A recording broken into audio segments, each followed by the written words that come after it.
mendapatkan kisah ini dari Habib Ahmad bin Hasan Al-Aidrus. Beliau mendapatkan kisah ini dari guru beliau, dan guru beliau dari orang yang mengalaminya sendiri.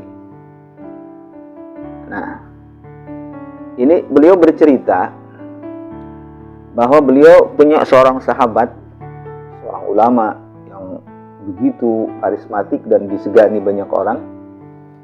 Sehingga karena kekarismatikan beliau, banyak sekali tamu-tamu yang datang kepada beliau setiap hari. Tapi karena usia beliau sudah begitu renta, Allah kasih ujian. Kedua matanya buta. Sabilud dumu'i sabilun murih, tanahada ya sahi kay tastarih. Jadi sudah tidak bisa melihat lagi, sehingga tamu yang datang itu selalu diperkenalkan sama anaknya yang laki-laki. Jadi kalau ada tamu datang nih, kata anaknya, Abi, ini ada tamu Fulan bin Fulan dari kota Anu, maksudnya Anu, gitu. Nah, ceritanya suatu ketika ada tamu datang untuk bersilaturahim. Kemudian anaknya memperkenalkan, Abi, ini ada tamu namanya Fulan bin Fulan dari kota Anu. Kemudian maksud kedatangannya begini. Kemudian disambut dengan baik, dengan ramah sama syekh ini, sama ulama ini. Nah, setelah beberapa minggu kemudian, maka tamu yang tadi datang itu datang lagi. Tapi begitu tamu itu datang, ini udah pas di dekat pintu, tiba-tiba ulama ini berdiri sambil menyambut kedatangannya, ahlan wa sahlan bi khudurikum. Fulan bin Fulan, selamat ketemu lagi. Ayo ke sini. Ini anaknya kaget. Karena biasanya kalau ada tamu yang datang selalu dikenalkan oleh anaknya, ini Fulan bin Fulan dari kota Anu, maksud kedatangannya kemari adalah untuk Anu. Nah, tapi kok ini enggak dikenalin dulu, tiba-tiba ini ayahnya kenal.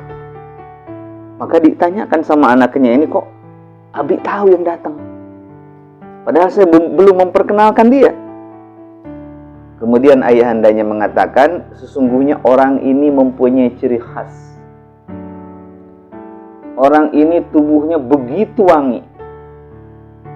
Dan saya belum pernah mencium aroma wangi yang sedemikian rupa. Nah, kemudian itu tamu dipanggil. Ditanya apa rahasianya kalau pakai parfumnya merek apa sehingga sedemikian wangi. Begitu ditanya, itu tamu jawab. Kata beliau, maaf Syekh, sebenarnya saya tidak akan pernah mengatakannya kalau Syekh tidak menyuruh saya untuk mengatakannya dengan jujur.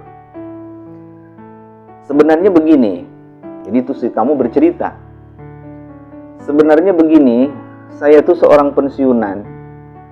Karena saya tidak punya pekerjaan lagi, banyak waktu yang senggang. Dari mulai pagi, siang, sore, sampai malam, banyak sekali waktu yang saya pakai baca sholawat. Jadi terus-terusan saya baca sholawat.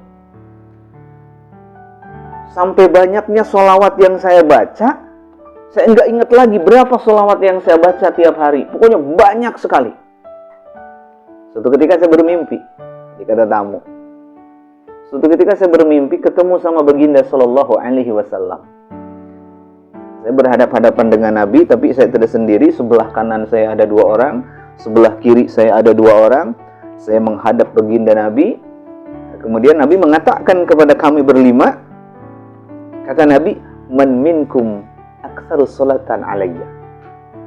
Begitu Nabi mengatakan. Bertanya kepada kami berlima, siapa di antara kalian yang paling banyak bersolawat kepadaku? Sampai 3 kali diulang-ulang, Nabi berturut-turut mengatakan, siapa di antara kalian yang paling banyak baca solawat kepadaku? Kami berlima terdiam. Termasuk saya pun terdiam, karena saya nggak berani mengatakan bahwa saya yang terbanyak baca solawat. Karena saya takut, jangan-jangan yang sebelah kiri saya atau sebelah kanan saya lebih banyak baca solawat daripada saya. Nah, kemudian setelah 3 kali Nabi mengatakan dan kami tidak menjawabnya, lalu Nabi menoleh ke arahku. Kata Nabi, anta taqaddam ilayya. Kamu orang yang paling banyak baca sholawat. Kemarilah, mendekatlah kepadaku. Taqaddam ilayya.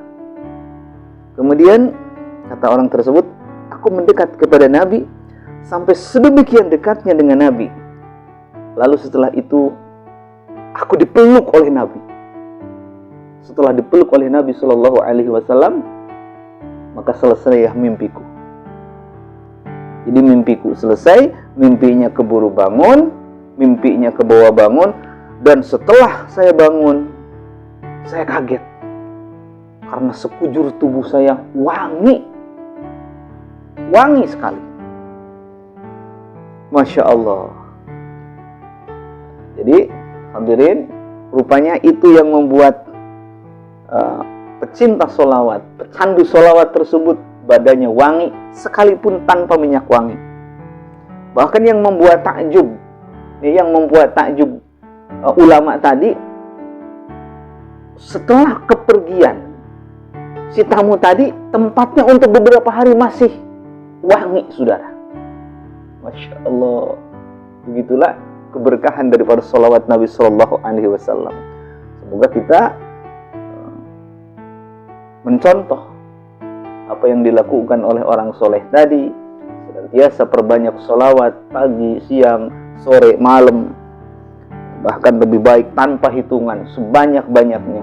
Karena sebagaimana hadis Nabi yang mengatakan, aksiru, perbanyaklah baca sholawat.